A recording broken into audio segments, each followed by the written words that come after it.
Believe it or not, this is my 10th year at Harvard. I've been here.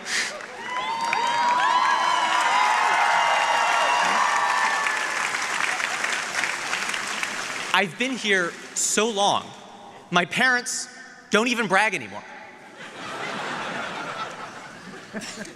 In my decade at this university, the most important thing I've learned is about the promise of a university, of a place where we have the freedom to ask questions, rethink the status quo, and learn from one another.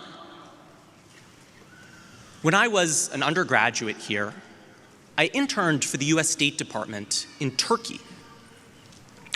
One night that summer, I watched as tanks blockaded a nearby bridge. Turkey's military was staging a coup attempt. When the elected government prevailed over the coup plotters, I saw citizens celebrating the triumph of democracy. At the same time, I saw thousands of people arrested as the president abused emergency powers to purge judges and imprison opponents.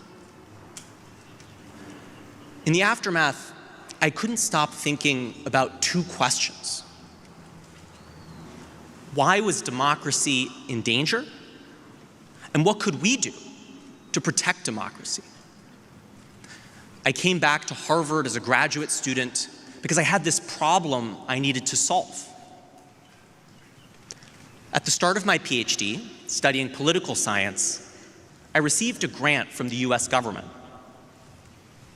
With support from the National Science Foundation, I had the freedom to spend a full year interviewing judges on high courts in both Turkey and Israel. Those interviews gave me new answers to my questions. They sharpened my focus on understanding why courts defend democracy or undermine it instead. I discovered that even independent courts sometimes damage democracy.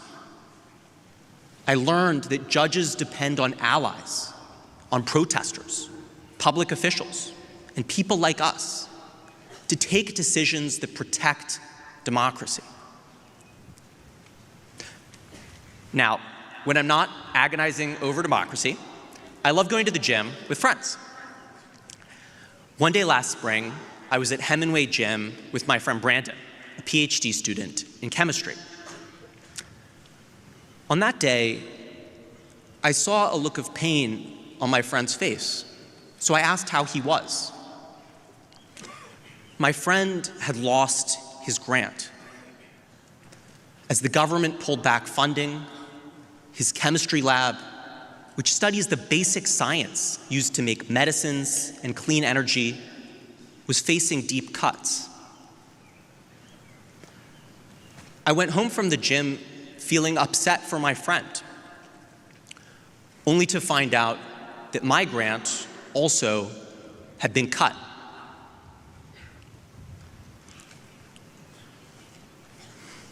We all came to Harvard with our own goals, dreams, and passions. Now I had to ask myself, would we still have the freedom to pursue our education? Would we still be able to research, teach, and learn without the foundational support of our government? In that moment of uncertainty, Harvard rose up. Even if the government would not fund my research, Harvard would, at least temporarily.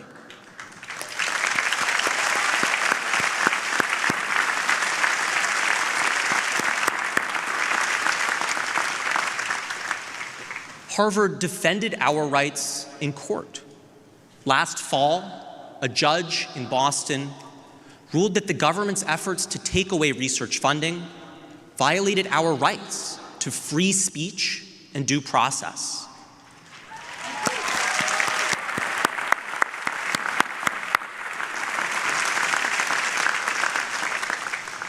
My friend's grant and my own were restored.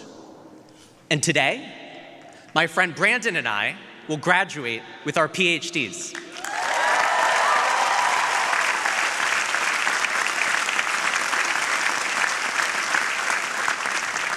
You know, Brandon and I actually have a lot in common. Chemical science, political science, it's basically the same thing. Right, Brandon?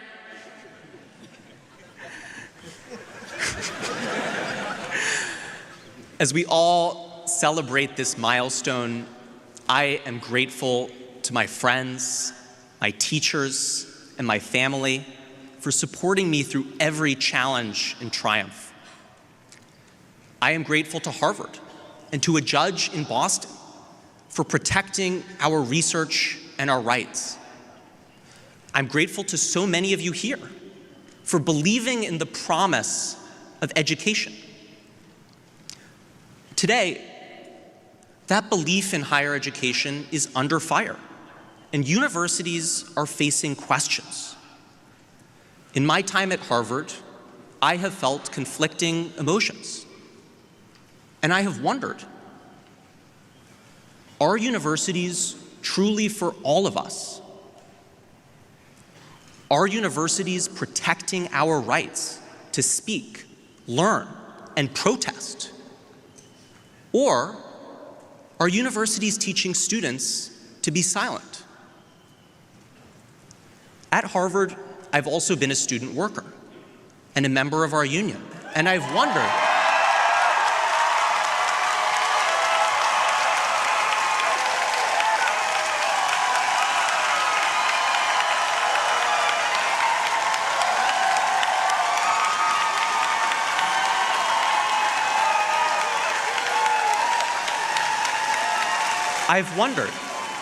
are universities treating their workers well? We must engage with all these questions. That's the purpose of this place. At universities, we ask and engage with questions. We view feedback and failure as opportunities for growth. The past few years have put the ideals of our university to the test, and Harvard did not get an A. Our university must do more to protect academic freedom and free speech rather than restrict them.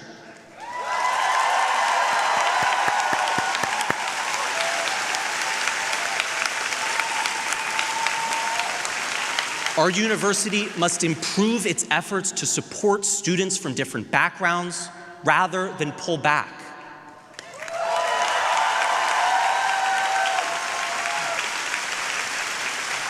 Above all, we must speak up for the promise of the university, even and especially when we fall short of that ideal.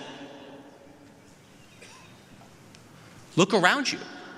In this yard, at the people gathered from around the country and around the world, don't we all feel in awe of the ideal of the university? Before I go, I want to connect the dots between my experience at this university and my work on democracy.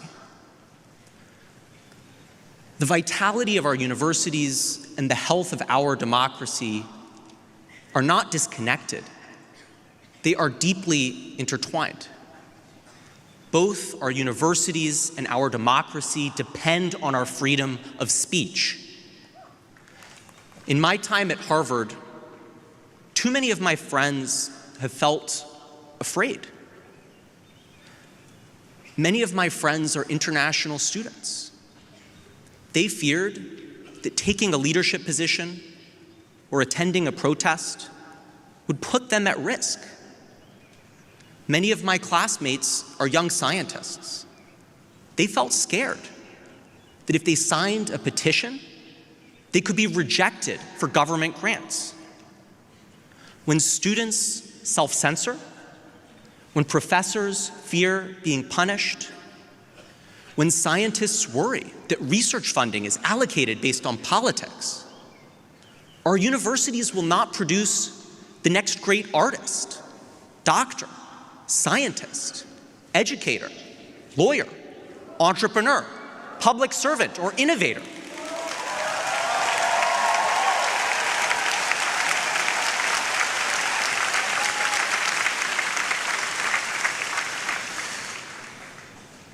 When students, teachers, and university leaders are afraid to speak, we lose the freedoms at the heart of our democracy. Our universities and our democracy depend on one another. We must speak in defense of both.